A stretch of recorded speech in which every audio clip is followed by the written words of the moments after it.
What's up, everybody? I've decided to make a series of video about pitching. As I'm evolving here in China as a entrepreneur and in the business environment in general, I've realized how important it is to kind of know how to sell your ideas, a project, yourself, and I think it's very valuable if I can kind of share how to make that properly.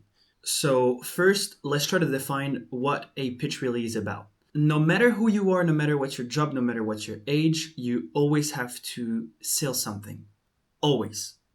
It doesn't have to be necessarily a product, it can also be an idea, yourself, a perspective, a vision of the future, whatever. So the pitch is about selling anything, but in a very sharp and precise way. As we are going to keep that very business related, because we go from the standpoint that we are entrepreneurs, right? When you talk in front of investors, you basically have to sell two things. Very important. Yourself and why you are a good leader, why your team is great, why you are great, why you can be trusted with funds. And you have to sell your product. So we're going to focus on those two things, yourself and the product. There is one thing I've mentioned earlier that I really want to emphasize on. It's the idea of practicing to make a great pitch. We usually see the tip of the iceberg.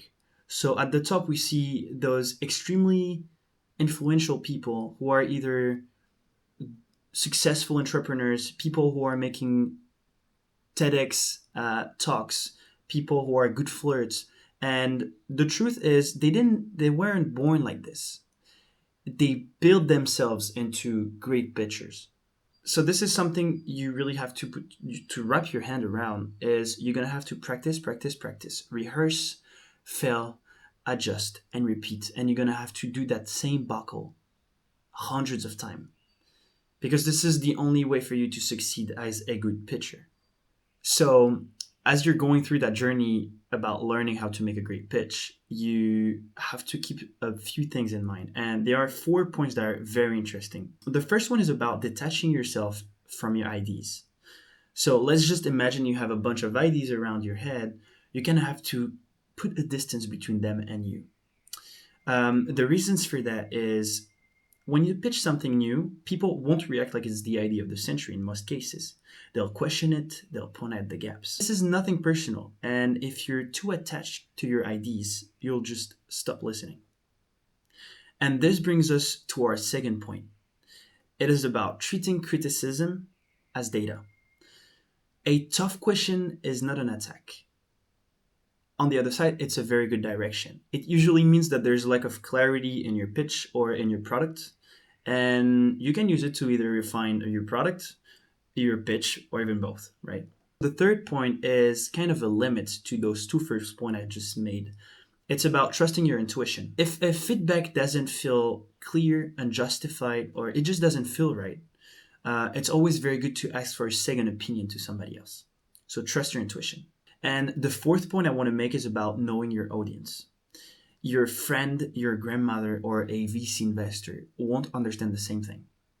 So you have to align your story with who they are, how much do they know you, and what do they know about the specific product you're trying to advertise to them. So this is the end of this video. I just want to make sure we tackle things the right way. Confidence doesn't come from nowhere. It comes from repetition, and it's usually very specific to a subject. So whether it is about yourself, whether it is about your product, make sure you practice, get feedback, and practice again in order for you to be a master of that story. There is going to be a total of 7 videos about that pitch mastery program. Let's call that the pitch mastery program. There's going to be 7 videos. Stay tuned, they're coming quick, and hopefully they're going to be very valuable for you, for me, for all of us to learn how together how to make a great pitch. Peace out.